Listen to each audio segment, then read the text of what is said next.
And a very good morning to the Saturday show. I am back. I am back after having 2 weeks off due to work commitments, and also we're back after the international break, which is the was the last international break until March. I am Karl, your host as well. We're gonna discuss a lot of topics in the next hour and a half or shortly. We've talked about all the big weekends with the Premier League games as well, including the North London derby as well. We're also looking at other key games across the Premier League and Scottish Premiership, and also across England, the EFL and Europe as well. We'll also discuss some big news regarding the future of the Champions League TV rights, as well as the Europa League rights as well. Is TET Sports going downhill? We'll discuss more about that later on the show as well. We also will talk about the issue, about the big week. If you're Scotland, if you're a Scottish fan, after nearly 30 years, Scotland and finally now in the World Cup for the first time since 1998. And we'll talk more about that from in depth with our guests, with our co-host, and later on today, later on shortly as well. Let's go ahead with the fixture list for today as well. Start off with the Premier League 12 kick-off between Burnley against Chelsea, Bournemouth at home to West Ham, who have won 2 games on the bounce before the international break. Brentford go away to Brighton later on today. Sunderland can they make another London win again after beating Chelsea a few weeks ago against Fulham later at Craven Cottage. Liverpool at home against Nottingham Forest at 3 o'clock. Crystal Palace go away to newly to Wolves ahead of the debut of Rob Edwards as the new head coach, and it's a 5:30 kickoff between Newcastle United against Man City later on today as well. We also got the Scottish Premiership as well. Falkirk away at Dundee United, Hibs at home to Dundee later on today. Kilmarnock against Motherwell, Livingston they go away to Rangers, and Setmere against Celtic, which is an 8 o'clock kickoff as well. And then there's three 12:30 kickoff games later on today in the Championship. Bristol City they're at home against Swansea City, who sacked Alan Sheehan after a poor running form. Southampton under not having Will Still, who's out of a job as well. They manage as well. They go away to Charlton Athletic. Coventry they can try to resume their good run of form after against West Brom later on today. Norwich under the new manager Philippe Clement, they go away to Birmingham City as well. We'll talk about Birmingham City's new stadium design, which we'll bring up as well too. Derby at home to Watford, Ipswich against Wrexham, Stoke City go away to Leicester City. Stoke on a good run of form in the top two at the moment. Oxford United against Middlesbrough, who as well. Portsmouth against Millwall and QPR against Hull City. And the Women's League Cup, Nottingham Forest home to Man City, and Sheffield United against Liverpool. In League One, only one match postponed due to Exeter City burnt out due to there was a fire damage at St James Park. Also, Plymouth Argyle away to Port Vale. Luton Town go away to Barnsley later today. Bolton against Bradford City. Manchester against Huddersfield Town. Cardiff City, good their form, they go away to Northampton. Reading against Rotherham United. And Wycombe Wanderers want to try to get some points, get some more points on the board at the start of the season against Lincoln City. And in League Two as well, we've got Gillingham against Barnet and Harrogate Town against Walsall, the two 12:30 kickoff games as well. Also some key games as well later today. Walsall, go with Harrogate Town as I just mentioned. Bromley against Salford City, who flip some new manager news as well. Newport County under the new manager of former Leicester player, Premier League winner Leicester player Christian Fuchs. They go away to Oldham Athletic later today, and Tranmere against MK Dons as well. And 2 games internationally in the 12:30 kickoff between Aldershot against Woking and Watford go away to Tamworth. Chris Welsh's team, Carlisle United, they go away to Boston United at 5:30 later on today, and Forest Green Rovers they're away at Wellstone later earlier in the day at 3 o'clock. In the Scottish Championship, joining is United. Red Rose go to Arbroath. Dunfermline against Green at Morton. Blackterfield against St Johnston. And in League One, Cove Rangers against Alloa. Kelty Hearts go away to Hamilton. Montrose against East 5. Peterhead against Strabhouse Muir. And Inverness Caliphist against Queen in the South. And Spartans at home this weekend. They're home against Stranraer later on today. And East Kilbride against Edinburgh City later on today. And let's look across Europe as well. Barcelona are back in the new camp for the first time in over 3 years. They go against Athletic Bilbao later on 3:15, and it's 8 o'clock 8 o'clock kickoff between Villarreal against Mallorca. In the Bundesliga, Bayern Munich against Freiburg later at 2:30. Borussia Dortmund against Stuttgart. And it's a 5:30 kickoff game between FC Cologne against Eintracht Frankfurt and Wolfsburg at home to Bayer Leverkusen at half two as well.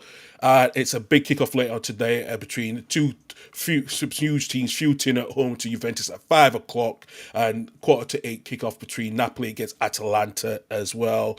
And looking in the other in Eredivisie, PSV good run of form. They go away to Nat Breda.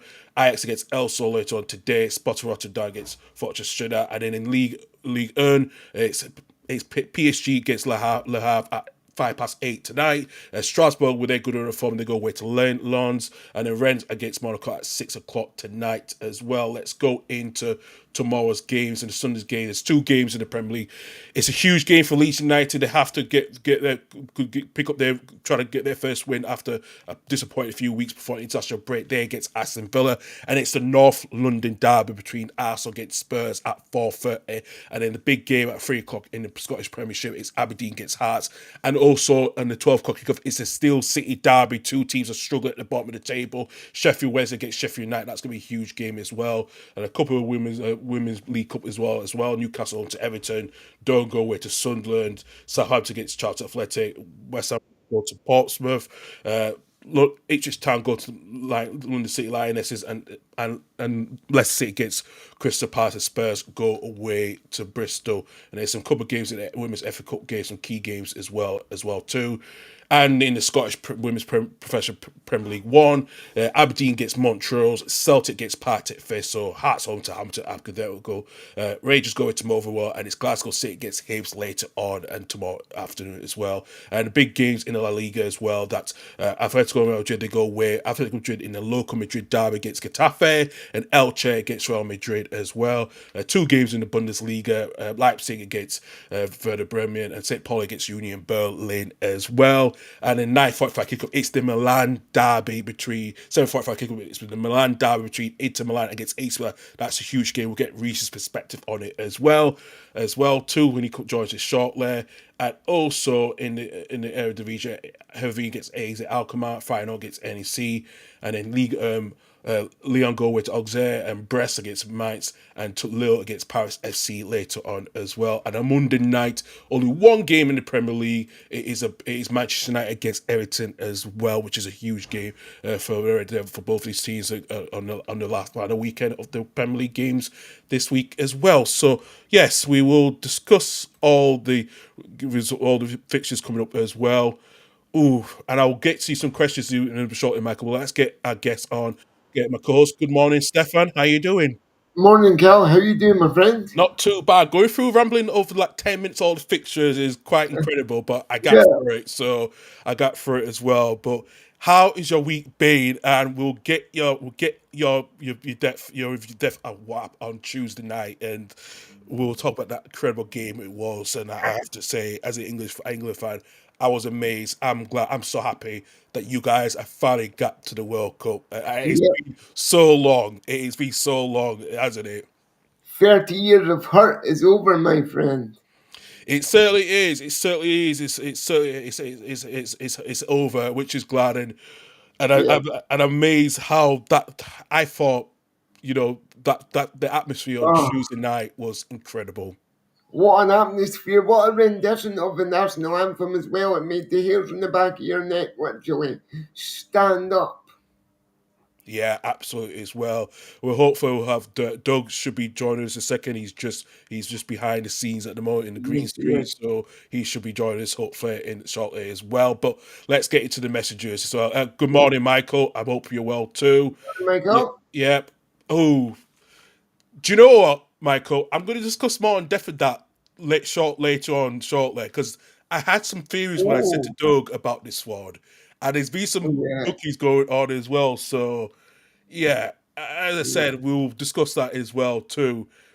Ooh, good morning, Chris. Good to see you, mate. Hope you have a good weekend, and hope you watch the game today later on. If in the fight in the Saturday night football as well for your team at Carlisle as well. So yeah. Yeah. Oh Morning, Chris. yeah, how's the new job go? Actually, it's not been too bad. Listen, it's a lot to learn. Like I said, I'm probably going to at least miss. Depends on how my rota is. I'm only going to probably miss one out of the four Saturday shows. It depends how my rota is. So, but like I said, I've got Reece and Stephan and Doug. They always know what they know what to do. They've got the access to my channel and my stream. So I'm not too worried about that side going forward. But I always said it's not going to affect me as much. I will always prepare and do what I can to make sure the show is ready every Saturday, regardless if I'm there or not. But thank you for asking as well. So let's say good morning to our good friend as well from the Doug Football Channel. It's Mr. Doug Song. Doug, good morning. Morning. Morning, how are we doing? We are good, thanks. How are you feeling? A lot more better now after the last week? Because we not heard from you with your coughing.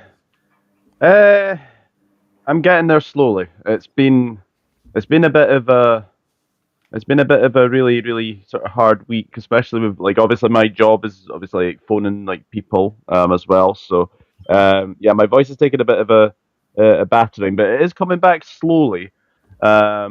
Unfortunately, the little man is with me. He was meant to be with his mum and his nana, but they're both ill in Pennycook, so I had to go over to Pennycook last night and get Nathan to bring him home. So yeah, it's been a bit of a mad 24 hours, but he allowed me to sleep. I woke up at 9:15 this morning, and he actually slept till 9:15, which was quite amazing. So yeah, I'm a little bit getting there, getting slowly better, but I still think I've got a little bit of the cold in me, and from Tuesday night, yeah, that was just something else. Well, Chris said your voice still sounds better than Darth Vader, so yeah. Thanks, Chris. Listen, I want to. Well, Reese will join us shortly, but Doug, what a week it has been for Scotland. On Sunday, you lost to Greece. I never thought it was were they ever going to get into the playoff, and then somehow Denmark drew with Belarus, which is very unsurprising.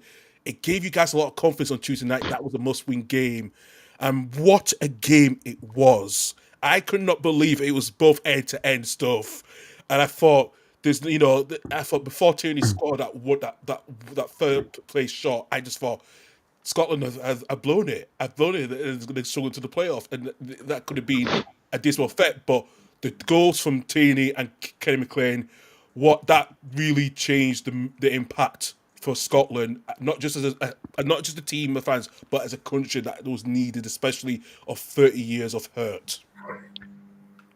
It is just incredible. I mean, I went into the game calm as anything. Like that is not usually me going into a Scotland game, but No, I always had that feeling, especially what happened on Sunday, especially losing 3-2 to Greece. You know, we went 3-0 down in that game really quickly. It was really poor performance. Could have easily drawn that 3-3. Then you get the news that Belarus had drawn with Denmark, and I was like, okay, it's in our hands. It was in our hands. Yes, we were 1 point behind them, but if you look at if you look at how this campaign has gone, I don't think we've played well in any game. I'll say that now. I don't think we've played well in any game. But what I think you can say about the Scotland side is it's got a never die attitude. They always want to, play as well as they can. Tuesday night was absolutely amazing game. It was the best start we could possibly get. McTominay overhead kick after 3 minutes was just unbelievable. And Steve Clark said in the week there, he said he wanted a fast start. So we got that fast start. That was absolutely fantastic. But after that, Denmark had their domination and possession. I think that was the safest thing to say there. Halftime comes along, 1-0 up, and we're like, all right, we're 45 minutes away from the World Cup. Then the penalty decision. Look, I'm going to say this now. I think it's a foul. I think it is a foul, but I don't think it's a penalty because the line clearly says it's outside. So for me, that was a really controversial decision there. But Harlan gets his goal, 1-1. Right, okay, 1-1. Steve Clark then decides to bring on two strikers. Now, he has been criticised time and time and time and time again for bringing on sort of defensive changes. He actually did the right thing. He went for the game. He brought on Che Adams, he brought on Lawrence Shankland and thought, right, we need to get Ryan Christie off, we need to get Lyndon Dykes off. And it paid dividends because obviously Lawrence Shankland got probably the easiest goal of his life when the corner went in. I don't know why Denmark were actually complaining about that one. No. And then they're like, all right, 2-1, just like hang on, and then typical Scotland, we just don't defend. Dorgu makes it 2-2, and you're like, oh, it's going away from us. And then that last 10 minutes was just something else. Kieran Tierney, I don't think has ever hit a better strike than he's ever done in his life. That was a fantastic strike. Pity went off Morten Hulman's hair into the back of the net. And then Kenny McLean. Look, the one thing I would say is that I had to restrain my celebrations because obviously I've always got like a 2-year-old, so he was always sleeping. But when that third went in, I honestly couldn't quite believe it. But when the fourth went in, it was just like almost euphoria at that point. And I was like, why? I was like, basically when Kenny McLean got the ball, I was like, why are you shooting? Why are you shooting? And then you can quite clearly see that Kasper Schmeichel was well off his line. It reminded that scenario reminded me of what happened to you guys in the Euros 2020 when and you guys did it and it was like, yeah, you finally got your justice. So you scored from the halfway line and Schmeichel just couldn't. Yeah, Patrick Schick. So it was nice. It was nice to see a ball hit the back of the net for us. But it means everything. It means everything. Like 1998, I was only 6 years old. I can't really remember 1998, so it's really, really good for Scotland to get to the World Cup. But the way we've done it is quite incredible. Quite incredible to say the very least. No one gave us a hope, and that's the thing. Everyone was looking at this group: Greece, Denmark, Scotland, Belarus. Everyone was saying that. Everyone was saying Denmark would finish first, Greece would finish second, Scotland would finish third. And then Belarus would obviously be the minnows. How they got 1 point from that is quite something else to say the very, very least. But it means everything. It means everything to get back to a World Cup. It just means everything to the players. The Tartan Army deserve their time. We were praised in Germany. I think everyone remembers that. Everyone praised Scotland's fans for being as friendly as they were in Germany. You betcha they'll get every bit of confidence going into Mexico, Canada, and USA. Karl, it has been a long time, but there are even calls to say Steve Clarke is probably our greatest ever manager. Look, when we were in the doldrums in 2019, Steve Clarke was at Kilmarnock. Yeah. And he basically decided to leave. He came into the Scotland job. Yes, it took him a bit of time to sort of get his ideas across, but that's what's made Euro 2021. That's what's made Euro 2024, and now that's made the World Cup in 2026. 3 tournaments. Not many Scotland managers or pundits can say Steve Clarke has got us to 3 major competitions. Deserves every credit. Look, he gets a lot of stick, and rightly so. He gets a lot of stick for his decisions. But I thought he was vindicated on Tuesday night when he brought on Lawrence Shankland, when he brought on Che Adams. He was so vindicated. I'm so happy. It's still starting to sink in, and all I'll say is, bring on the 5th of December, bring on that World Cup draw. We'll bring on anybody because Scotland are going to take on the world. I am very, very excited for next summer. Bring it on, my friend. Bring it on. Absolutely, yeah. Bring it on as well. Good morning, Reece. Clark actually smiled during an interview, which was of grave surprise because he normally doesn't. No, he doesn't. That's true. Yeah. So that's when you know he's happy. Yeah. That is true. That is true. Reece, good morning to you. Give me your Morning, perspective on that incredible Tuesday night. I'll message you now.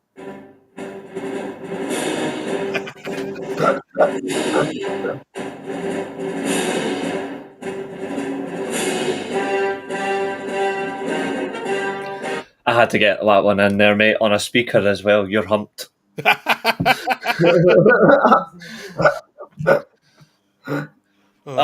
Morning, folks. I was thinking that I'm sleeping. Let's. Cost me fuck all as well for work. That's what happens when you've got a certain Dougal notes called Game Changers. If you had points to spend it. So I did all that on a keyboard and a mouse set and a speaker. So that'll do. That'll come in handy. Well, you would imagine, right? Right. Let's see. Right. First of all, Kieran Tierney at left back is a nightmare before Christmas. Come early, but it seems to have paid off. I'm sick of these managers and their inverted full-back kinkiness. It's really becoming awkward for me to watch. Like, I can't stand inverted full-backs. But I will say, though, very, very smart decision in the end. I think when you look at it, it was an excellent change. I thought the whole performance was, I have to agree with Doug, it wasn't a good performance, but it was jubilation at the end. But I think when you look at it in the smartest way, it was nice to see Scotland actually attack it instead of his dropped. I'm still going to criticise Steve Clarke anyway. I mean, that's what I do. I don't get paid to do it, but if I did, I'd be rich. Steve Clarke to Leeds. Hey.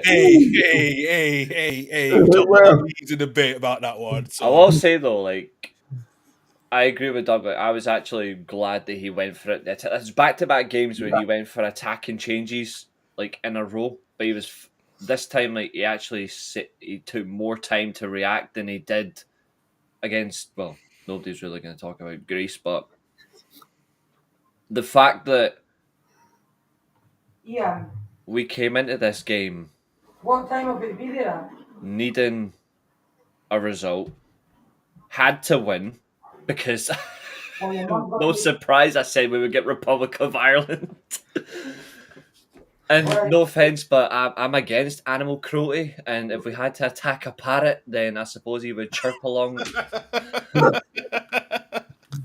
But I'm actually glad. I thought, I agree with Doug. The possession part, for Denmark was expected. The amount of chances Højlund had, I wasn't sure if we were watching Denmark or Man United, but thankfully we did neutralise him a lot. And when he came off, that really was the turning point for us anyway, regardless of the Tierney goal or the McLean goal. For me, the turning point of the whole game was Højlund getting injured.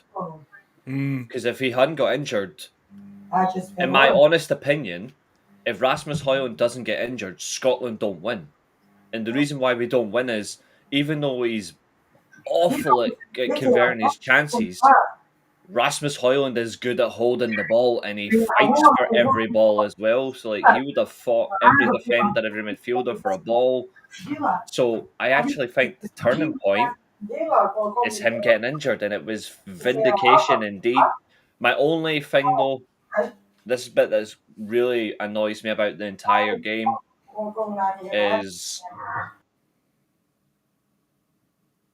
we started in the right way, we finished in the right way, but it was still 85 minutes of why are we giving them the ball? In between minute 3 and the 93rd minute, we gave the buggers the ball and we didn't even do anything. I'm like, mate, just get the ball off them. Because every time we got the ball, we attacked them at speed. And I'm like, if we had kept the ball, what can Denmark do? I mean, the Dorgu goal, can't deny that was a nice finish. It was never a penalty for Rasmus, for Rasmus Højlund's penalty. No. It was never a penalty. He was outside the box. It was on the line. He should have been a free kick. Yeah, it was never a penalty. No, he was behind. Robertson was on the line. Yeah. Højlund was behind the line. The ball had gone into the box, but Højlund hadn't. If anything, Andy Robertson first half, spectacular. That man was playing for Scotland. The second half, Andy Robertson was playing for Liverpool. like he was trying, like, respectfully, he is the Scotland captain, but in the second half, Andy Robertson was doing more for Denmark than he was for Scotland. He was giving me the fear. I was like, when Tierney's coming on, I was like, is the captain coming off? Because he's scaring me right now.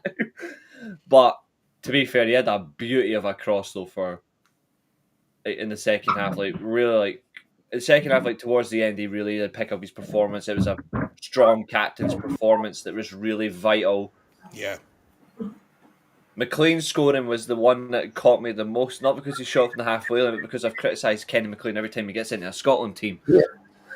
Because I'm like, mate, you're too old, you're past it, why in this? But then he scored an absolute beauty of a goal, so I was like, yeah, I'll let you off once.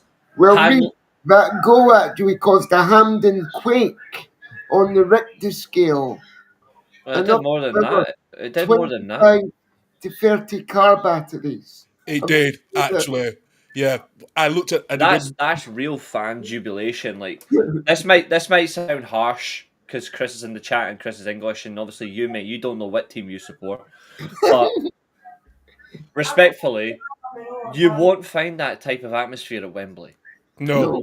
I can accept that as well. Because I'll tell you where you will get the atmosphere. You will get that atmosphere at the stadium in Wales as well. Like, their national stadium. Like, you get that atmosphere because, like, England are expected to qualify for a Euros or a World Cup. And we didn't even concede even a bloody goal. And it's like, how easy is this group for us? Why are we doing this again? We're not conceding. We've won all our games. There needs to be I think it's evidence now that the Italians are again struggling for a World Cup. The Germans had to smash Slovakia to qualify for the World Cup as group winners. Yeah. You've got Scotland winning a group. Austria have won a group. Norway have all won a group. All three countries have qualified for a World Cup for the first time since 1998, which is even more crazy. Something needs to be said about the World Cup draws when, as you say, England can sweep it, scoring what England scored as many goals as they had points. Yeah, more than 25. Yeah, and they didn't concede a goal. And people are going to go, oh, but they had Albania who were at the last Euros. They had Serbia who were at the last World Cup. And I was like, and I watched Serie A. Dusan Vlahovic is finished. Yeah, he's finished. And there's no wonder that Juventus don't want to extend his contract. There needs to be, going forward, there needs to be a rule. If you are in the top 10 ranked FIFA countries that are in Europe, you need to have another top-ranked European country in your group by automatic definition. Like, there needs to be, like, England and Belgium or England and France at a qualifying tournament. Not just a major tournament, but in the qualifying, because you need to see competitive. This is why England will never win a tournament in our existence. Yeah. Like, our physical existence. Because of stuff like this. And obviously, long may that continue. But that's an honest reaction. That's why Scotland go to the World Cup. Can I just say as well? You look at some of the teams that haven't qualified for this World Cup. Nigeria are not there. Cameroon are not there. I don't know what's going on with Nigerian football at the moment. It's been a mess. Look at Curaçao, managed by Tech Advocat. Like they ruined Jamaica's qualifying. Levy, I'm going to come on to that now. Actually, since you mentioned that, they have the best World Cups. Actually, I was going to say they've got the best World Cup story, but I think Haiti have the best World Cup story. Haiti, qualified without playing a single game in their own country. That's crazy. It's crazy. That is absolutely crazy. But no, what I was going to say was one pivotal moment for me that really changed the game. I think it's at 2-2. It's that save from Craig Gordon from Hoyland, low down. That was a top stunning save. Like, honestly, when he saved that, I thought it was very, very, very close. But just goes to show, I don't know if you and Stephan will agree with me with this, but Craig Gordon's still our best goalkeeper. Listen, at the age of 42. I agree. He's miles better than Angus Gunn. Like, I think he's actually fallen off now. In terms of circumstance, I was talking to my dad about this the other day, and I've got a weird issue. Like, we might be able to clinch Harvey Barnes. We might be able to clinch Matt Target for the England setup. Can we clinch a goalkeeper? Yeah, that's a Who good knows? point. Yeah. Who But knows? what I want to know is, where's McCrory?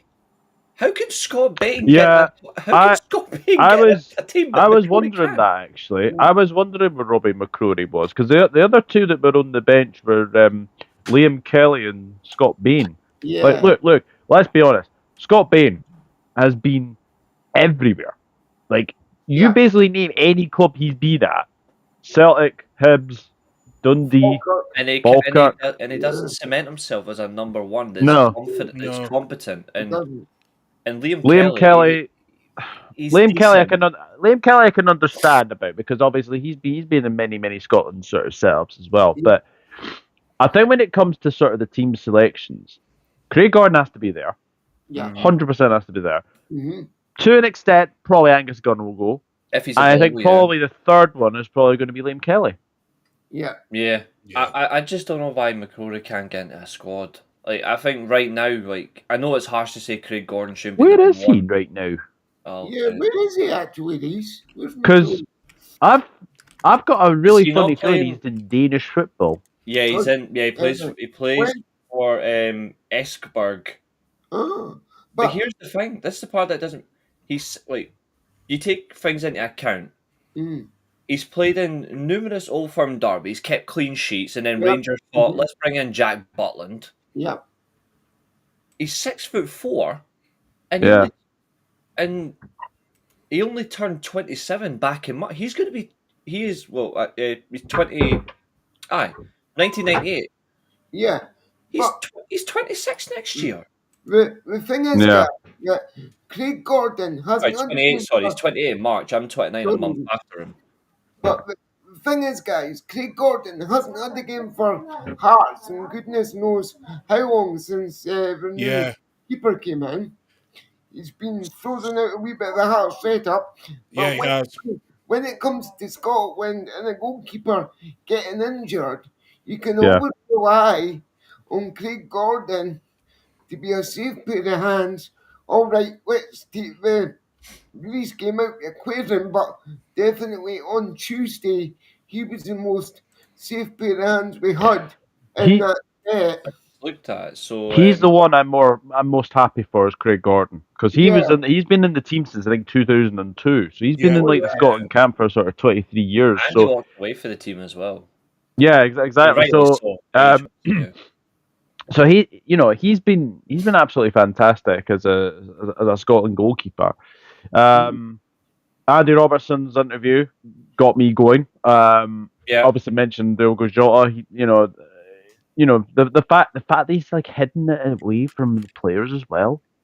That's true. There's so many really good stories in this Scotland side.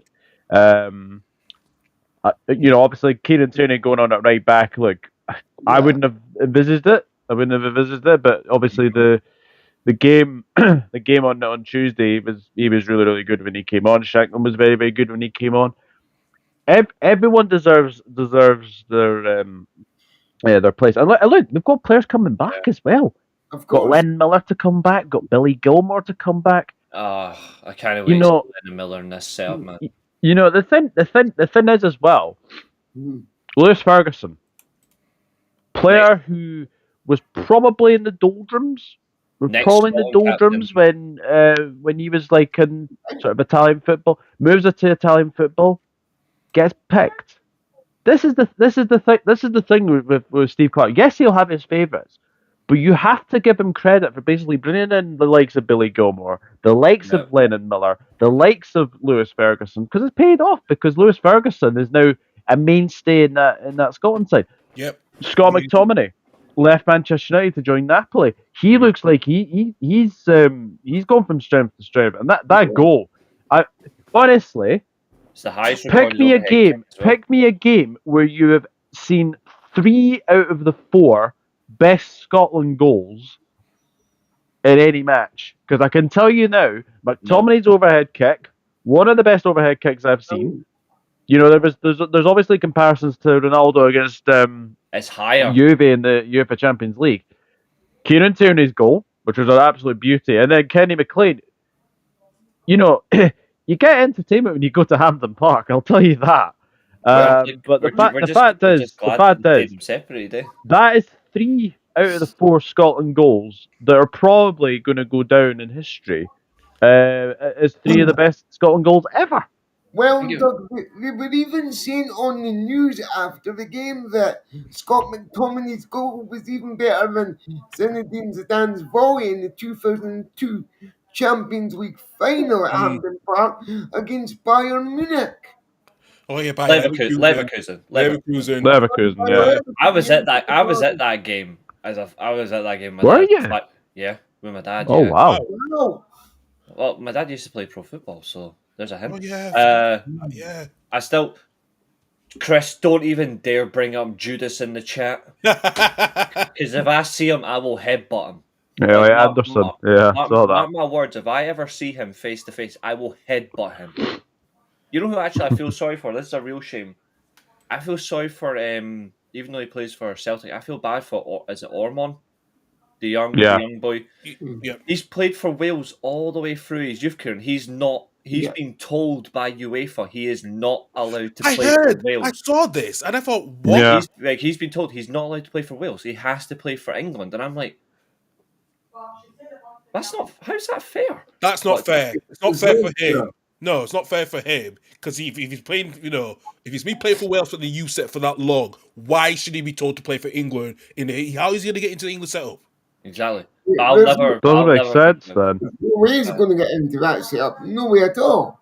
There's no way he gets in because there's respectfully, there's 20, 30, maybe 40 wingers or strikers that are all so far ahead of him and they all suck except for Kane. But and I can't believe I've just said that. You have said that. I know. I'll give you that. I'll give you props for that. So yeah, but if I look at Elliot Anderson, for me, people the Irish love to have a go about Declan Rice and Jack Grealish, they're bigger traitors to their country playing for England. But I'm sorry, but Elliot Anderson is worse. Elliot Anderson was actually in a senior Scotland team for the Nations League in September last year. Don't remember. Elliot Anderson was in the team. And then at the last second, he pulled out to think over his decision. It's something I don't get. I'm sorry, but if you're called up to a squad, that for no, me I know you should be. The rules is if you get called up, even somehow the nation still acts as a friendly. If it's a competitive, if you're going to make a competitive game, make sure that it's competitive so they don't change later on. Yeah, because I put this in our World of Football podcast group chat the other day, and Doug would say the Scotland midfield, if Elliot Anderson had been an absolute Judas, the Scotland midfield literally could have been Lewis Ferguson, Billy Gilmore, Elliot Anderson,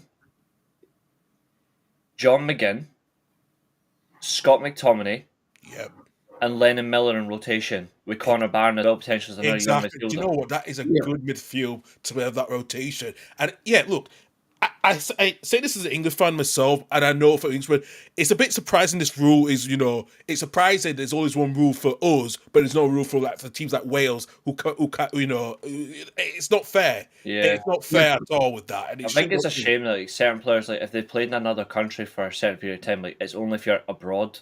For me personally, if you've never been called, if you're from the home nations, but you've never once been able to get into. If you've never been able to get to your national team, but you've been playing in the other country for X amount, you should be allowed to play. For me, for example, Diego Costa was one of them because he had because he was Brazil and he went to Spain. For me, James Tavernier has never once been able to have a single game for England. He's a phenomenal attacking right back. Exactly. He should have been allowed to play in the Scotland team. Yeah, I know. Do you know what Michael brought the point?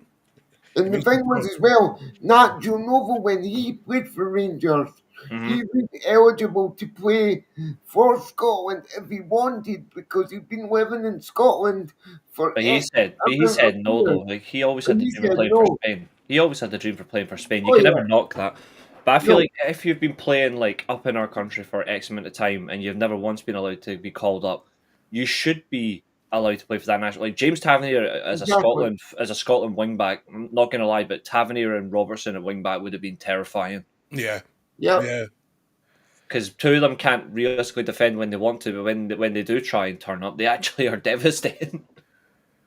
Because I thought like a while back, lads, if you'd lived in Scotland for say 8 or 9 years, you were eligible to play for said nation if you Yeah. chose to. Mm. And Yeah. James There's- James Cavaliers been with He's Rangers been in- for at least 10, 11 years now. Yeah. 11, 14, Truly. 14, 15 season he's been at Rangers. Yep. So He truly, scored over give him that 150 goals choice. for Rangers. Give him that choice to get into a national setup that would accept them Yeah. and use them to the fullest. Tell you what I of do though. qualities. Tell you what I do hope for, and then I'll let Doug come in. Like Michael's mentioned him in the chat. I really hope we get Archie Gray into our setup. That's would be interesting because I was, Yeah. and I knew Eddie Gray and all that, yeah, because they all play for Scotland, but he's the only one, and I think his brother Harry's now in the England youth setup as well. Yeah.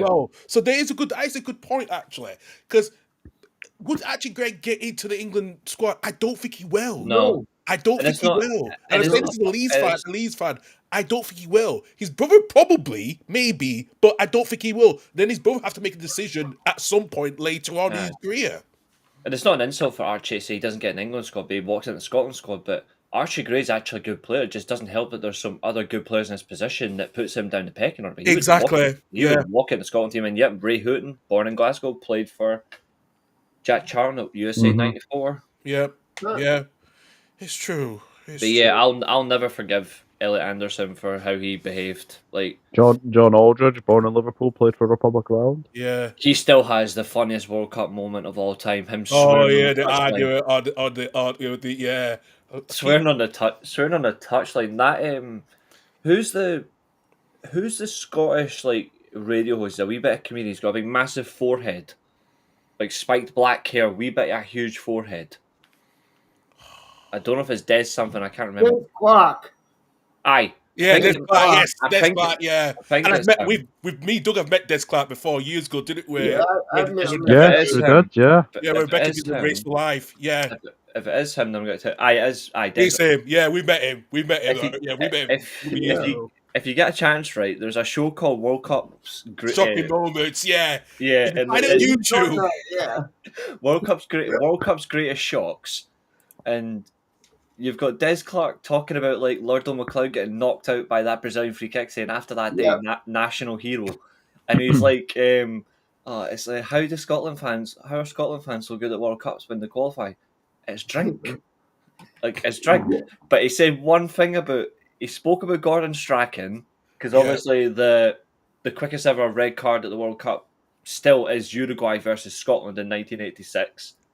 Which is absolutely hilarious. And he's like, Gordon Strachan, he can give a bit of a tap. He's a bit of a terrier, but he looked dead. But the best moment is when he's sitting there talking about John Aldridge Yeah. and swearing on the touchline. And his exact words were, even Gordon Ramsay would say that's too much swearing. Yes. Yeah. I remember that quote. That quote just hit me. Yeah. But I'm pissed myself. I've watched that so many times. But it's a good start, though, to be fair, when you see the Leonardo elbow on Independence Day against the US. That's a proper World Cup shocker, though. Yeah. Well, as long as Diana Ross doesn't take a penalty for the World Cup final again, then that'll be fine. Yeah. That's a good point. The question That's is, the though, point. can her hips actually move enough or even hit a penalty? And Because the back thing when she's is- up there, pop they go. Probably not anymore. Not as I You know, age now. you just know My- because the Americans are such a spectacle nation. You know the World Cup spectacle is going to be ruined because they'll probably have Taylor Swift as an opener or something. No, I Yeah. don't think it will. I don't think it will. It'd be too much. It'd be. No, I don't think it will. My brother was saying that the finals in New Jersey. Is that right? Yes, it is. Yeah, Yeah. because of Yeah, Levi Stadium.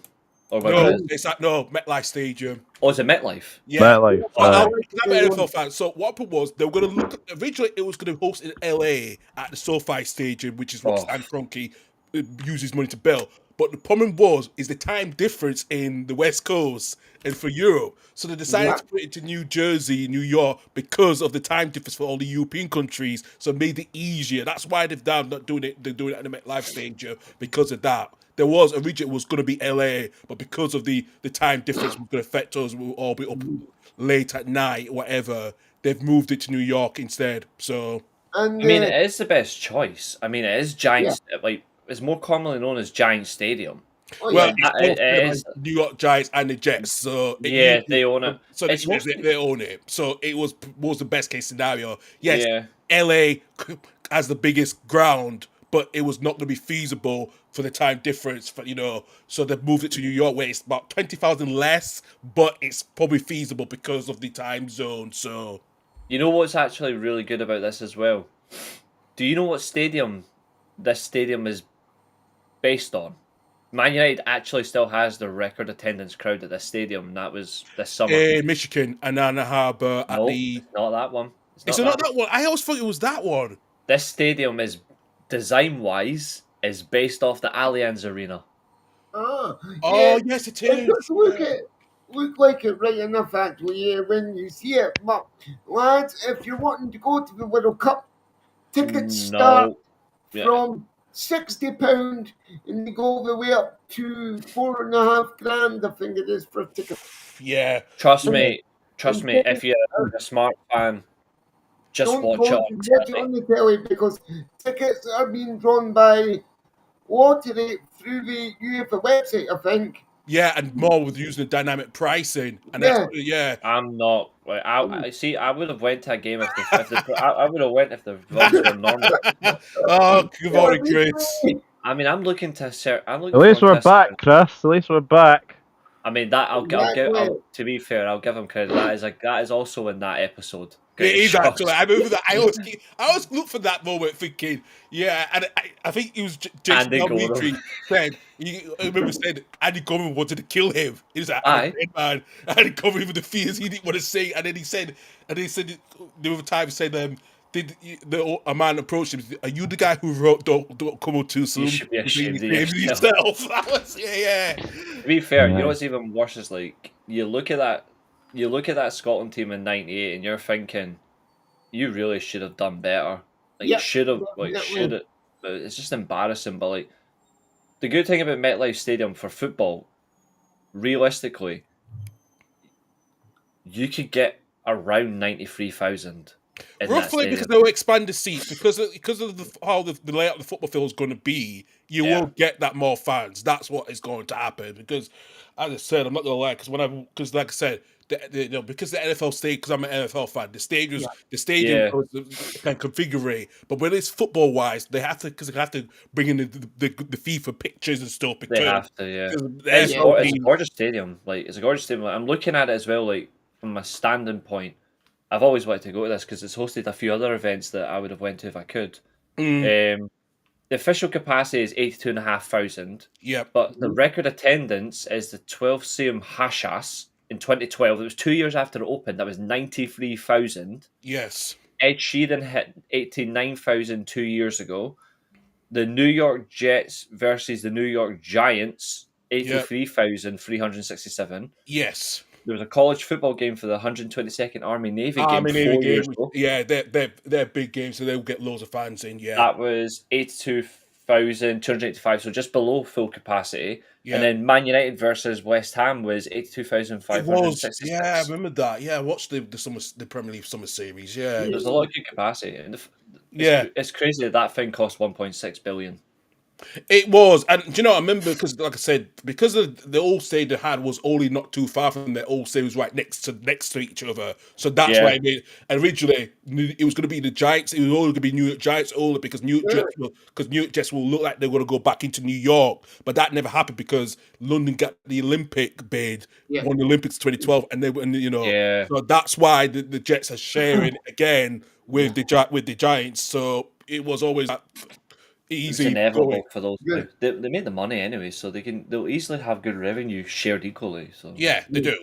And the one thing I hope as well, lads, is that there's going to be full match replays the next again there of the actual games, because who's going to stay up in Scotland or England or Europe to watch the game at exactly 1 o'clock in the morning? Yeah, well, especially if the games are all in the West Coast in California and Seattle, you're not going to stay up. So that is a good point. Aye, that's going to be the only issue. Is like staying up to watch games. Like we better have good replays for watching it. It was good seeing you, Yeah, Doug. yeah. Good to see you, Doug. Good You to. can see that. Aye, yeah, no, but yeah, you're right. It's a good point. So I think for us as content creators, we're gonna be like, right now, next summer, how are we gonna plan Yeah. this out? Because we're gonna have Yeah. to, yeah, I'm gonna like for the World Cup. I'm gonna like throughout it take like some time off work as well, just so I can like watch it as well. Like, I want to actually like, have that's some gonna be decent the holidays. same with me as well. Yeah, Yeah, that's dedication, lad. I will say. it I'm was not. I it's don't going to intend on have to going, be, but especially this is the first time we are watching a World Cup in our lives. We were too young Oh, for the totally. 1994 World Cup. I So mean, I was 12 in the last one, so wow. I'm 39 now. So yeah, guys.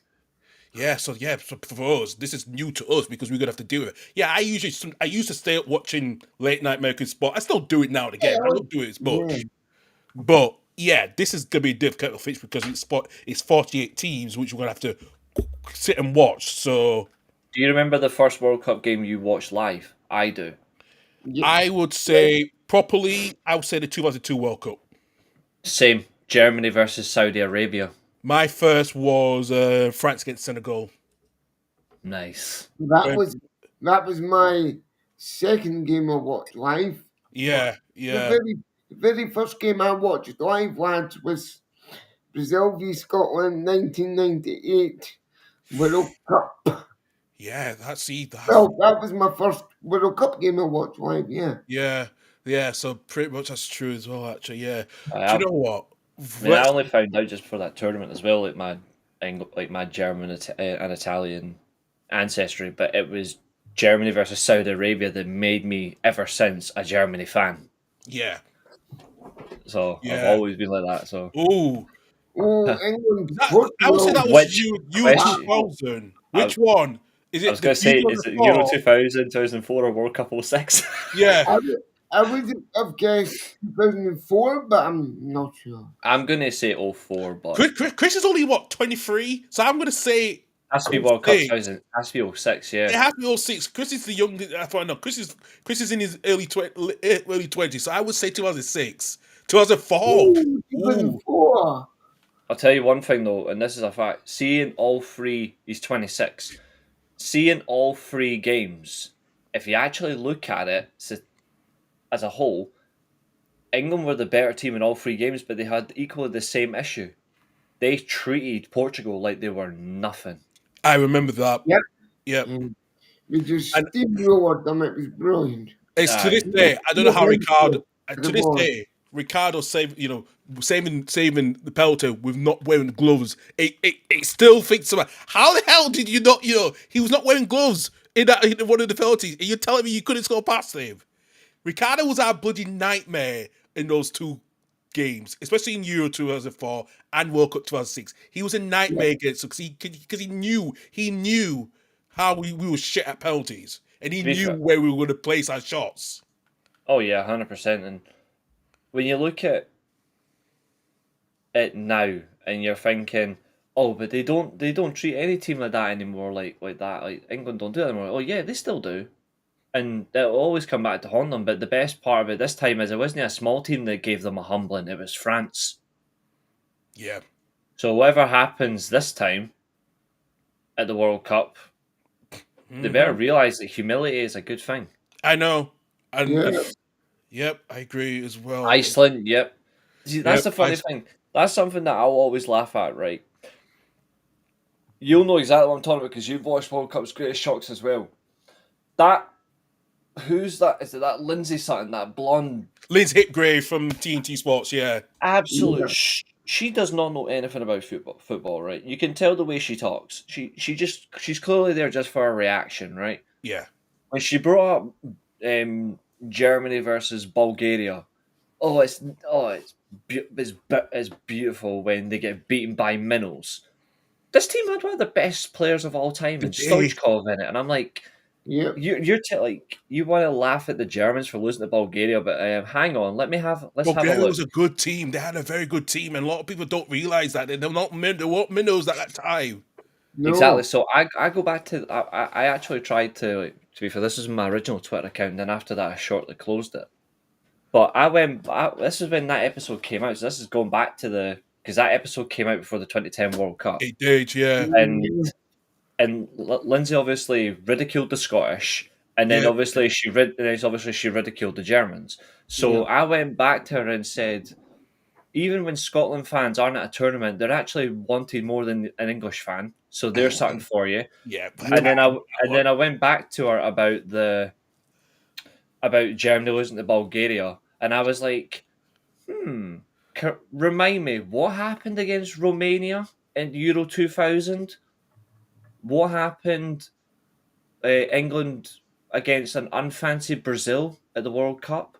What happened both times against Portugal? What happened at World Cup 20? Oh, I was going to say, just remember what happened at World Cup 2010 is what I said to her. Yeah. And then after that, I bailed on that account. But I was like, but then I went to her. The one that really annoyed her because she quoted it. I went to her. Wally the Brawley did well against Croatia, you know. Just out Yeah. of curiosity, Reece, what was her replies, if any? Oh, she's quote. It was like quotes at the time. So when quotes were originally coming in, Yeah. and it was just angry emotion because she actually put as McLaren, and I was like, not Hadji, McLaren. I was pissing myself, but I was like, that's what you are. Like people like that. Same with Rio Ferdinand when he's on punditry, like he's an absolute dick. That no wonder he fucking moved to Dubai now. That they make the more. No, exactly, yeah. He moved No disrespect as a straight- Leeds fan, even though he played for us, he's a pundit. I can't. Yeah, no. I don't like how he's perceived. Like I still haven't forgotten what he said about Scotland England at the Euros. He's I like, do remember that. oh, Yeah. easy game for England, 3-0. Yeah. I'm like, don't be so cocky. And even I am thinking, as a black person, don't be that damn cocky. This is There's no easy game at a tournament unless you're Argentina against Peru. yeah, Yeah. exactly. It is. Who's going to be your surprise team of next summer, lads, apart from obviously us? I'm going to stick with one that I again, said on. I'm going to stick with the same team that I said on my Scotland Denmark watch along that I did the other day. I think bold claim my semi-finals for the World Cup: Germany, Spain, Yeah. Yep. France for Deschamps' last tournament.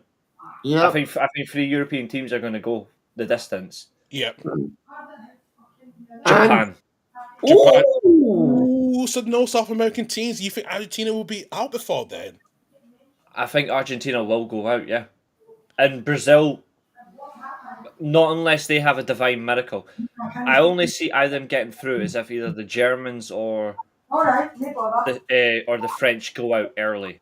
But I think they'll be coming to the tournament with a point to prove. A lot of people some people have been right on Japan actually, so it wouldn't be I surprised. think Japan could honestly hit the semi-finals. Their team is so good. Yeah. Like it's one of the best unionized teams in world football to watch. Like It is. and they don't play bad football. Like yes, they play a lot of counter attack, but they do dominate the ball. They've got some phenomenal, hard-working players that any team would love to have. They do. They absolutely do. Yeah, I agree with that as well. Actually, let's move on because I want to talk about the playoff draws for the European playoffs. And in path A, Wales and Northern Ireland are going to have a bit of tough time because one of them will have to play. Well, Wales might have to play Italy. That's a joke of a draw. Like Yeah, Italy gets Northern Ireland, Wales gets Bosnia Herzegovina. The hope, the winner of the tie between Wales and Bosnia, they will host the final. So yeah, but talk about Italy, Reece. Gino Gattuso came out and again, this has been an issue for Italian football for the last couple of years about what's been going on. They can't qualify and they're saying, "Oh, it's not fair. Why teams in Africa get more?" So hang on a second. It's there's 55. Africa's got 54 countries there. We have 55, but we have more to say because we have more teams qualified than Africa. They do. I think it's about 6 teams in Africa can qualify. Yep. Why are you complaining about something when you finish second behind Norway? against Norway. Out of all the teams, you've not qualified for the last 2 World Cups. So Yeah. tell me something. So don't criticize. You should blame it on yourself. If you want to qualify, start. But you're playing quite well in the first few games, and you probably take a leaf out of England's situation. Why I think England have always been unbeaten, and I hate to say it, even unbeaten and don't concede a lot of goals. I think the problem with Italian football right now is you look at all the top Italian players, but even when they're actually in their squads, it's very few and far between they're actually being picked consistently for their clubs. Unless you're someone like a Barella, a Tonali, Bastoni, etc. Like everyone else, you don't see them get picked, and they keep picking players that aren't good enough. Like Di Lorenzo shouldn't play for Italy again. Like he is honestly dreadful. But I look at the rest of the team, and they're constantly changing systems. They're constantly changing the call-up squad. The consistency in the squad isn't there. Yeah. Like 11 years ago, Roberto Baggio sent a 900-page report to the FIGC saying we need to start looking at improving grassroots all the way through, and he was hired for this job. And he only got £10 million for that funding, but they didn't bother with it. They rejected it, so he quit. And it says a lot when Baggio, Capello, Sacchi, and even Ancelotti, De Rossi, Buffon have all said the same thing. We need to start improving the grassroots level of the lower levels of Italian football, and we need to start picking players more and stop relying on foreign internationals. And it's not a bad thing. They're not saying don't play foreign internationals, but they're basically saying, right, the likes of AC Milan, the likes of Juventus, the likes of Inter, Roma, they need to start playing more Italian players and start developing them, because you can't keep giving the foreign nations that Italy will play at a tournament an even better advantage to humiliate them in an international game, and that's what they continue to do. And they keep sacking managers anyway, so the Italians have got no continuity, which doesn't help.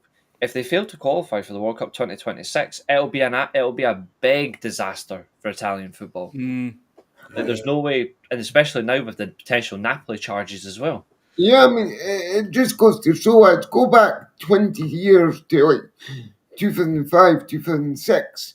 Italy was actually quite a big European powerhouse in terms of international football. And They were the second best international team in Europe, in my opinion, at the time. Yeah. I would have Germany were still rebuilding, so I would honestly say Germany were the third best. I would be honest, it was France. France were the best European nation up until 2006-7. After that, I would say the Germans and the Spanish. But Italy were still a strong side, and then well, obviously Calciopoli happened, but like it's still strong Italian players, but they just faded. And I'm like, just because of the scandal, Italian football should never have, like, the top Italian players should still not have got worse, but somehow they have, and it is very concerning. If we go another World Cup without the 4-time world champions, then there is something seriously wrong. Sorry, 3 times. No, sorry. 3-time world champions. 3 times. Yeah. But that's the thing, over the 20-year period, they've just had this fall from grace, but I think it's because they've changed managers quite consistently, because if they don't qualify for anything, change their manager. Unlike Scotland, who've stuck with Clark for about 7-8 years now, we've had that consistency. So we've been able to build the kind of club structure into your national squad. The problem is, though, I don't mean to cut you off, sorry. The problem is, though, is you look at expectation. The Italians expect to go to a tournament and then be in contention to win it. Scotland's expectation is to get there and see where they go.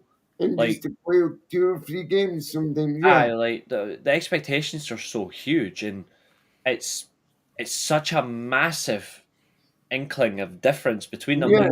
The Italians really need to look at things. I was just using that fact as an example. Agreed. No, I agree. Yeah, I agree. We've had stability, but a big team like Italy, if you're chopping and changing manager, it's just not going to work. Yeah. Look at You look have at to have Joachim people that Low. equals. Look at Joachim Low. He was the Germany manager for 15 years. Oh yeah, there you But, go. but Prime example. he backtracked on himself. Like he had a slightly older developing team. He had a slightly older team from 2008 after Project Rebuild. 2010 was the pure youngsters that was there, like likes of Ozil, Khedira, Neuer, Yep. Thomas Muller, Tony Kroos, Lamb was more experienced, Bastian Schweinsteiger. They were all at the 2010 World Cup, and they reached the semi-finals. They were unlucky not to beat the Spanish, and they were top goal scorers. Euro 2012, they get all the way through again, denied by Italy in the semi-finals, which is annoying. Mm-hmm. Even for myself as a neutral, but I still wanted the Germans to win. World Cup 2014, Germany are definitely, in my opinion, the outstanding favourites to win, even though Spain were 3 tournaments in a row. Germany win the World Cup. 2016, Germany get to the Euro Championship semi-final where they should have done better. Like they should have, they should have done a lot better. Then they win the Confederations Cup. World Cup 2018, disaster. And then after that, Joachim Low says, well, I'm going to stop picking all the older players. Let's start building a young competitive team for Euro 2021. Yep. What does he do? He brings in Thomas Muller and he brings in a few older players for Euro 2021. I was like, you can't say something and go against your word. It doesn't make sense. And then obviously Hansi Flick gets one tournament. Hansi Flick gets the sack. But he never suited international football, whereas I think Nagelsmann does. Like, there's people that do suit either or, but like, I like Nagelsmann. He's a phenomenal manager. I've been a big fan of his for years, but like, and I look at it respectively. This Germany team that's coming for the World Cup next year, even if they don't win it, I think that team's primed to win Euro 2028 or World Cup 2030. Yeah, like that. The Germans are coming back, and when that happens, people better be prepared. Yeah, absolutely, they will be prepared. But the World Cup draw, there's something seriously wrong there because the Republic of Ireland has got a decent round, but they've put 2 of the home nations against each other potentially. Northern Ireland, that could happen. What if Northern Ireland play against Wales in the final, and that could be it's the look. I'm just looking at the draws. Sweden somehow, because they did one initially, they get to play the playoffs, but they had a disaster World Cup qualification, and they're going against the Ukraine side. I just feel like Ukraine could beat them over that one. I think Isak and Gyökeres will turn up, but it's Graham Potter's the difference. Yeah. I was just going to say that Sweden managed by Graham Potter. Yeah, it's questionable. I don't know why they made that appointment, and I still don't. And when he just got sacked to West Ham about a couple of weeks ago, and I don't know how he gets that job. It baffles me. Yes, I know he coaches Sweden for a bit with Austria. I understand that, but is he worthy enough to be their national team coach? No, he's not. So. No. Yeah, I think for Republic of Ireland, they against Czech Republic and same path group with Denmark and North Macedonia. I just think that it was shameful not one of the home nation teams get through, and there will only be 2 like us, England and Scotland. Wales should be there, and I think Wales, if they do play against Italy, I think Craig Bellamy will prepare, and I think because after what the Euro 2020, 2021, whatever, I think Wales, disappointed they come get a game plan against Italy. I think in the group stages, but with this, I think they have a good chance Wales against Italy side, who are still grieving about being bitching about, we should have qualified automatically. You're not being. It's not a privilege. We're not giving each other on a silver platter. You have to work for it. So, I got a funny feeling though that if the Italians just get the system selection right and they call up, even though he plays in Saudi, if they call up Retegui and play Retegui from the off, whoever gets the Italians are in big trouble. But here's the bit that's weird. Why the hell are they playing Raspadori as a central midfielder? He is not a central midfield player. I don't know. This, I'm actually going to show you the Italian 11 that played Norway, and it is confused. It is weird. Let's see if I can get it. Yeah, if you get up, we can share it on the screen because this, we'll like to see. Yeah, because it's for me that is a bit baffled with that one. So Well, they did actually call it Retegui good, but like it was a 4-3. They're saying 4-3-3, but like some of these Italian players, I would not be calling up. Like Di Lorenzo's one of them. They're saying 4-4-2, but it clearly wasn't. Politano as well. He needs to stop being called up to the Italian national team. Like I'm actually I'll bring up from FotMob because that'll be more easier. And I'll tell you exactly who should never be called up to an Italian squad again. Let me see if I can get it. Where is it? yeah. Well, we'll talk about Jamaica shortly because I think I've got a lot to say as a Jamaican myself. Yeah, same here, especially about Curacao. Yeah, I think there's a lot to say. I need to say in this one, and I said, you know, the last couple of games. I'm going to say this: that press conference by McLaren was done by ChatGPT. That speech, it just reminded me of Roy Hodgson's situation when he resigned after Iceland knocked us out, and he didn't take no questions. I agree. There we go. Like, wait, this is how bad the Italians were. All right, let's get this up and yeah, have a look then. Let's see. Right, go on, Reece. That was the Italian 11 that played Norway, yeah, Norway the week last week, and you look at it. Affontashi messaged me. Donnarumma in goal makes sense. Like he's a good goalkeeper. Mancini he's actually regressed. Di Lorenzo is a wing back, but he's still not even good enough to play for Italy anyway. Bastoni, top centre back, makes no sense. Locatelli, again, as a solo midfielder, the system here is wrong for me. yeah. Politano's awful. Fortes is a good player, but him and Barella are playing for the same club. You'd hope they do better. They didn't. DeMarco at least makes sense. But up front, Retegui and Esposito, and even the bench, he shouldn't have came on. He doesn't deserve to play for them anymore. Nope. He shouldn't be there. He should be starting. Samuel Ritchie should be starting. And why is Raspadori not starting games? Like, honestly, some of these players, I would be like, nah, you're not getting back in the squad. The Italians are honestly, they're doomed Yeah. unless they turn things around. And I don't care that Esposito scored. Like Esposito is not good enough to start. No, he's not. That's a bit, yeah. Such a horrible thing. Why is Sorloth playing as a right midfielder? Do you know that's a good quiz? I didn't realize he was playing around midfield. I thought, he would have been fourth up front with Haaland being second striker. Yeah, 4-1-4-1. Nusa, Leipzig winger, makes sense. Torsved plays for Sassuolo, plays in the midfield with Berg, makes sense. And then you got Sanderberg there. There's a natural midfield and a 4-1-4-1.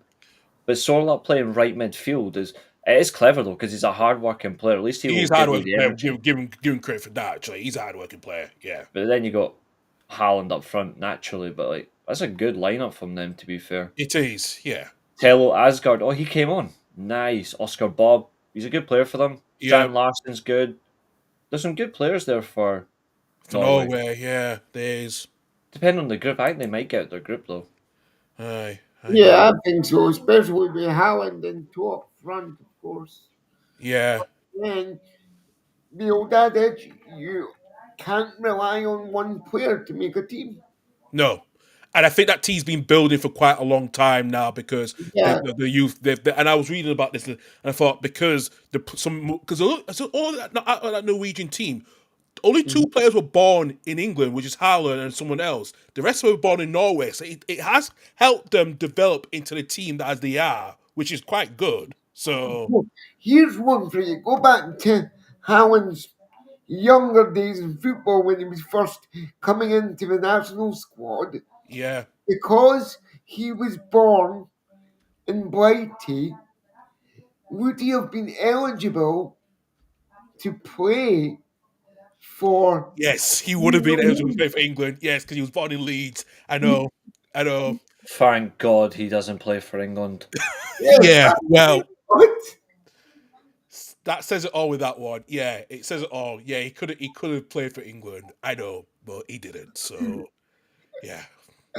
I can't even imagine Haaland with an England shirt on, let alone a Man City shirt. Yeah, You see him every single week. yeah, that's true. I know that's true as well. Right, Ah, right. Let's move on to what's going on in Jamaica. And actually, Michael, why did McLaren resign as Jamaica? And I'm going to talk about this because for me, as not as just being born in England, but I have Jamaican heritage in me, and it's in my yeah, blood. That you know, for what's been going on with Jamaica the last few weeks, last couple of months, it's been tough. We've had the hurricane that's blighted the most country. I spoke to my cousin earlier this week. She told me there's still no lights in Jamaica. It's still powered out after the hurricane. wow, It's still issues. This game was the most important game for all Jamaicans because we needed some happiness because it's been tough for us to go get to lose to get a draw against a minnow when we went down to 10 men, and it just shows you that of the 18 months of his tenure as Jamaican head coach for Steve McLaren is not being good enough.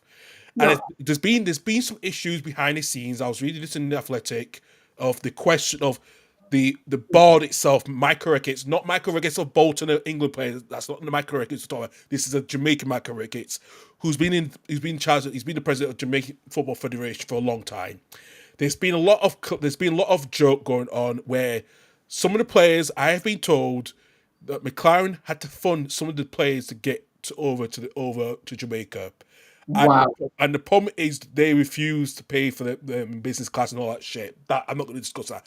But there's been a lot of interference has been going on, and I think with Wally with the Brolly, I don't think the way you know the way it happened to lose to lose to a former to a minnow who and give Curacao give credit to them they qualify for the World Cup of the work their asses off, but we have had issues for a long time, and especially it's been coming. It's we have not qualified for the World Cup since '98, and that's been the issue. It's been the lack of of most of the players that are coming based in England.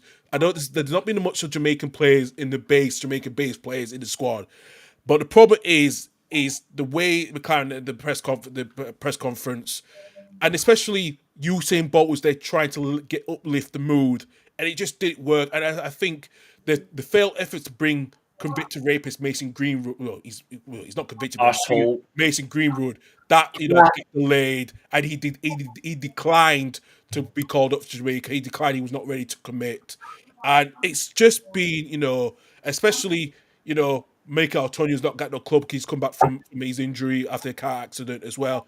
I just think for that there was so much optimism was just ruined because it was on badly, and it just tore so badly when we hit the woodwork 3 times, and somehow we thought we could get a penalty that was to reverse, and it just listen, we either have to play against either DR Congo or Iraq in the playoff final. It's just I just don't think I don't know who will take over. They've tried European managers. Hermagerson, who's at Ireland, that was a disaster. The last one before McLaren came.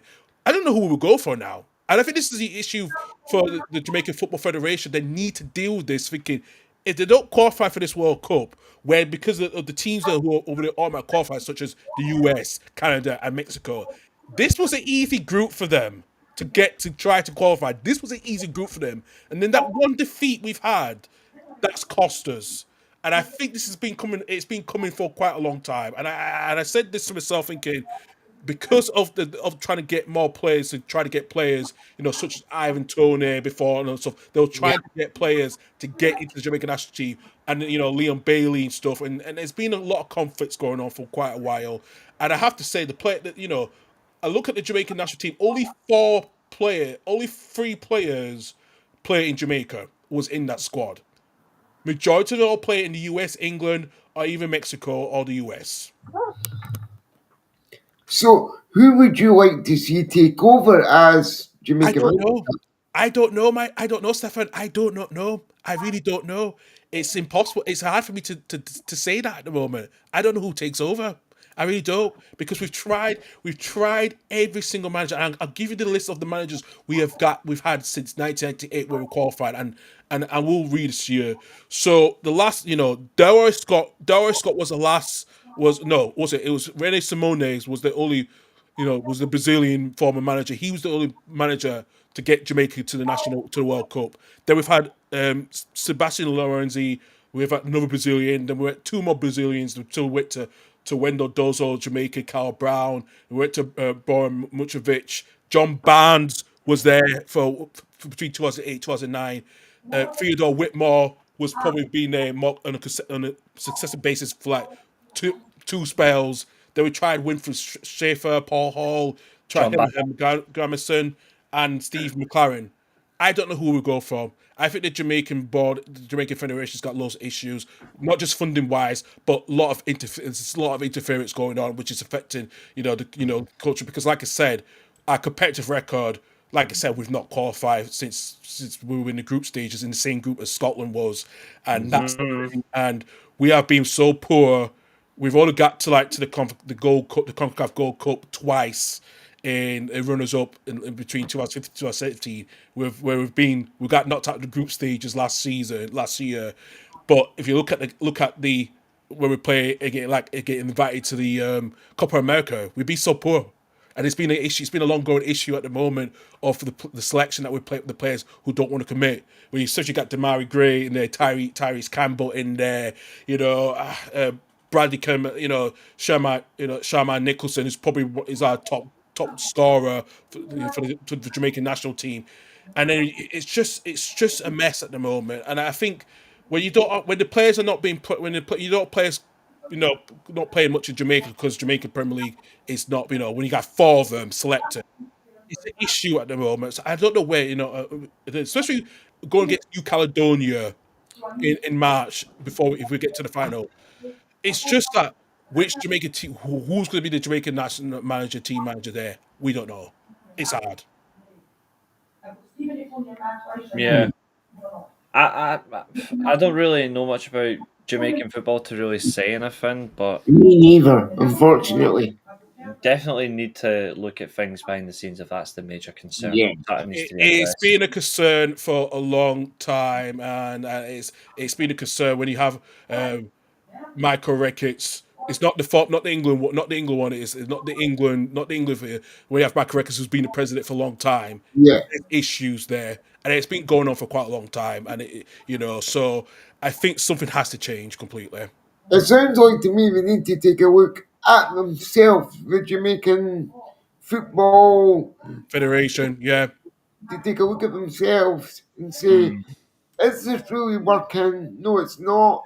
We need to get fresh blood in the Federation. I feel like it will do, and I wouldn't be surprised if they go back to get Theodore Whitmore back in his third spell. I would not be surprised because he's probably been out of the Jamaican coaches because he's coaching Mount Pleasant in the Jamaican Premier League.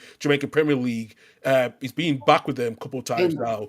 I wouldn't be surprised they'll ask him to come back again. I would not be surprised at all because He is Jamaican, right? yeah. He's Jamaican. So why not give him another shot? He has a decent win record anyway, and especially out of the two spells, they're both in the lower to mid 40s. Well, not being funny, but let's compare. Look at Chris Wilder at Sheffield United. He's gone back Yeah, for a third spell in charge, so why not? yeah. I hate when you go back more than once. you? If you keep going back to a manager, there's something seriously wrong. There is, yeah. There's something wrong there. It's been wrong for. It's been a knock-on effect for Jamaica for a long time since '98, and it's been an issue of why we're not being consistent qualifying as much. So, yeah, it's a bit of a worry that one. I mean, it's a shame because I always like the African teams at a World Cup because they always bring vibrancy, they always bring fun. I mean, look at, I think it was it Nigeria or somebody? They were dancing their way onto the pitch. They Yeah, were, like if you Nigeria, yeah. It's like if it's Nigeria, Ghana, Cameroon, Senegal, sorry, it was Ghana. It was Ghana, yeah. Ghana. Yeah, exactly. Yeah, that's they have that. There's that unity, joyness, and we've not had that in Jamaica for quite a while. We've had that issue for a long time. We've just had that issue for a long time. Before we finish off, we'll just to see the team news for Chelsea and Burnley just coming up shortly. Burnley on change. Casado's only fitting up for the Chelsea bench, so Burnley on change. Amel Bro is bench. No again. Cole Palmer, he's out injured after he stubbed his toe. He's Yes. got another injury setback as well. You'll So miss 3 games apparently because of that, guys. So if you've yeah, got him in your fantasy team, you may I want to. know, and I've got Casado in my starting 11. As I said, I only made 2 changes because of Gabriel's not injured, so I had to bring a replacement in. So I've done that, and I brought in Bremer in as well. Now I finally brought my United player in for the first time for a long time in my fantasy 11. So yeah, Well, Burnley's been quite good in the last couple of games, actually, to be fair.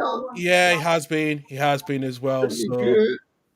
he has been as well. Actually, let's finish off with one thing. We got to talk about the Champions League and the TV rights and the Europa League. A shock, TNT lost the rights. Paramount will be taken over for UK, Germany of the Champions League in 2027-28. And Sky are now back in the European as well. They have now got the rights for the Europa and the Conference League as well for 4 seasons as well. Is this the I, end? Is this the end of TT Sports altogether? Because I I've been hearing that think so. they've been getting linked to they've been linked with from Paramount to be bought by Paramount, so they're losing a Well, lot of rights. I don't That's watch a lot of stuff on TNT. I've noticed that some Bundesliga games, and this will be good for you, Reece, and now on the iPlayer, a selection of them are on BBC iPlayer on That's right. Friday Yeah. evenings. Now, TNT was a big player in sort of the Bundesliga market, but slowly Yeah, that's dying a death because slowly on a Sunday you're seeing Bundesliga games crop up on Sky Sports Football, for example. Now, when you posted this, Karl, in our little chat that we've got on Messenger and Facebook, I was quite surprised because I actually hadn't heard this story, but I think TNT's just going to die a death. A bit like when ESPN took over yeah, first, they died a death over here. Yeah, they're still strong in the States, but yeah. if Paramount comes in, that'll give a whole different perspective on sport in general because I've not seen Paramount sports coverage like. No, you don't. Oh, No, especially because they own CBS in America and they've done well with the Champions League and the European and also the other European competitions as well. It's just to feel that because of TNT took over BT Sport because BT wanted to get out of it, and I think BT never made a profit over those 12 years before TNT took no. over 2 years ago, and also because TNT have lost a lot of rights as well, not just the Premier League as well, and they lost the Bundesliga as well. They lost a bit of Serie A. They don't have League Earn anymore, so there's a huge there's a bit of a worry about that they could be taken over by Paramount, who look like they're going to buy them as well as from Warner Brothers Discovery altogether, because Yeah. that's been talked about. But Sky coming back has been coming for a long time because I know that relationship with them with UEFA ended 10 years ago. But I think now they rekindle that relationship of bringing the conference and Europa League rights, which is I think is fair. It's like what Chris said. It's just you see all sports now going onto Netflix, Exactly. The Zone, and Paramount in the future. And like I said, what we don't know what the plan is. They're going to be if Paramount are going to bring a channel in the UK, or they're going to do it for the Paramount Plus. We don't know yet, but it's not surprising. Paramount have been, had a good relationship with FIFA with UEFA because of what CBS have been doing in the Yep. US. So it is that's why they see it thinking it's a globe. It's now the game's now going global with the rights now altogether that it used to Yeah. be. So it's changing a lot now of the age of sports streaming altogether. Yeah. Definitely, because you look, not so much in football terms, but for sports like boxing and wrestling and WWE, they've moved on to Netflix Yeah, in a big way. And then the next sort of big boxing match for Netflix it's going to be in December. It's going to be Jake Paul, Anthony Paul Joshua, and Anthony yeah. Joshua, Oh, it's a disaster. which is going to be not a good fight at all. But No. Well, you I'm gonna say this, and this ain't controversial. This is a fact. But the Mhm. fact that Anthony Josh has agreed to fight Jake Paul, he should now be excluded from any international world yes. title fight. Thank you. And I Yeah, mean, Like, plain and simple, if you fight a YouTuber or content creator as a professional boxer, you should be banned from competing for the world championship or any title. yeah. I agree, but I think this is just so that really Anthony Joshua can get one big payday before he retires, but that's just for another day, Hey, guys. he's doing well. He's doing well for himself because he owns. I think his business. His business Aye. stuff is quite being good at the moment. He's got good stakes. He's invested wisely. So I don't know why one big payoff to fight against a content creator like Jake Paul. I know, but like, Ruins the sport. I mean, could you see live football games or potential 2030 World Cup games, for example, being on Netflix? Well, do you know what? I hate I to say it, could, I I could see it. could, I really could, Yeah, I because could see that. they just want a big piece of the pie. And Well, they've got a big piece already, but we want to make it even bigger. yeah, As does Paramount, by the sound of things, guy. yeah. It's true. It's true in a way. It's the way it's going to be. You probably will see. You will see the World Cup being on a streaming like Netflix or DAZN. That's going to happen. It's eventually going to happen in our lifetime. You know. I suppose the good thing if it's on Netflix is you don't have to stay up late or anything to watch any game because you'll get the restream immediately after the live game. Yeah, that's true. That's true. Yeah, but like I said, the rights have changed, and look, it's not surprised TT had been blown out. No, You know, it's been coming for a long time because yeah, they renewed the Premier League, but when the next Premier League rights come up, are they going to lose that rights as well? Because the Zone are probably going to be in that shout now because and Netflix because now they're seeing it what's going on with especially the rights with Paramount coming in now the Champions League. It would not be a surprise. There is one provider that can blow all them out of the water though, if they choose to. who's that? Am- Amazon. Amazon Prime, Yeah, yeah, of course, yeah. of course. But the problem I have with it though, the only issue I have with streaming football on these platforms is they're so delayed behind matches, and they shouldn't be. No, they should not be at all. Yeah, they They've, shouldn't be, but they've got to figure that out because you could be watching a game that kicks off at 8:30. You're watching it on the platform. You say it says it kicks off at the right time, but then you see a freaking goal like 2 minutes later, and you're like, "What the hell was this? Oh, it's already been ruined." Mm, Like they yeah, need to work. They need to work on that. That's a problem I have with streaming on in general. Is like it's so far behind. I think if they were to come into the platform for the Premier League or something like that, or Serie A, for example, they would have to work on that. They would have to, because truly, if it continued for a number of weeks in its current fashion, where, as you say, they should watch a game at like 8 o'clock, for example, if it's a European game, there's a goal 2 minutes in. If that continued, surely all the fans would kick up such a fuss. They'd Yeah. have to look at the way that they're bringing the game to the fans. yeah, yeah, exactly. Exactly. Yeah, it is as well.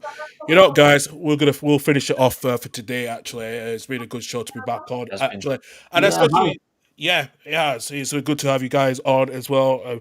Reece, Stephan, thank you very much as well as participated. Thanks for coming for me 2 weeks ago as well, Chef. And especially, we are glad to be back. So. As I said, I am back on next week with these guys at the same time at 11 a.m. here on the Totally Your Home Football Podcast. I am back with Michael and Annie tomorrow night with the championship review tomorrow night. We'll talk Come on, Wrexham. I know you'll be rooting for Wrexham, so we were talking about this still City derby and Friday night's game between Preston and Blackburn as well too. So we'll talk about it tomorrow at 8 p.m. tomorrow evening as well. And myself and Doug should be back on to do our podcast on the 20 recording. We should have that upload maybe by Tuesday or Wednesday during next week as well. But thank you very much to Reece and Stephan for joining me as usual. I hope you guys have a good weekend, and I hope everyone have a good weekend as well too. Take care for now. We'll see you guys at the same time next week at 11 p.m. Bye from me. Bye, guys. Bye from Reece. See yous.